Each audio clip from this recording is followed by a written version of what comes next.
Salut les passionnés d'histoire. Aujourd'hui, découvrons l'histoire d'un empire qui dominait autrefois la Méditerranée occidentale, mais qui passe souvent inaperçu, les Almohades. Le califat almohade, ou Al-Mouwahidoun en arabe, était une dynastie musulmane berbère qui a pris le pouvoir au XIIe siècle. Originaires des montagnes de l'Atlas au Maroc, ils ont rapidement étendu leur influence à travers l'Afrique du Nord et jusqu'en Espagne. Mais qu'est-ce qui distingue les Almohades dans l'histoire ? Commençons par leur fondateur, Ibn Tumart. Chef charismatique et réformateur religieux, il a contesté le règne almoravide existant, prêchant un retour à une forme d'islam plus pure. Son message a trouvé un écho, conduisant à un mouvement qui allait finalement renverser les Almoravides et établir la domination almohade.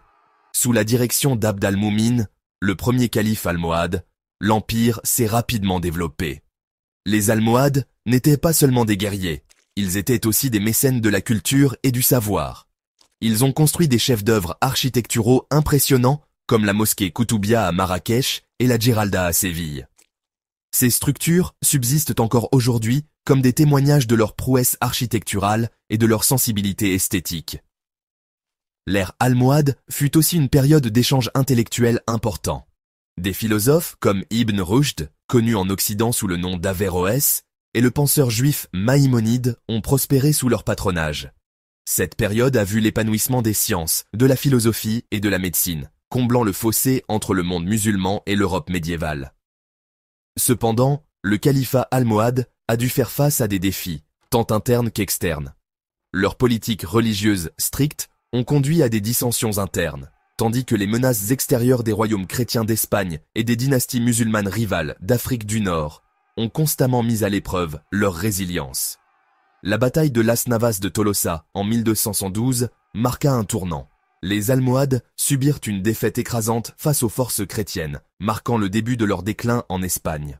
Pendant ce temps, en Afrique du Nord, ils luttèrent pour maintenir le contrôle de leur vaste territoire.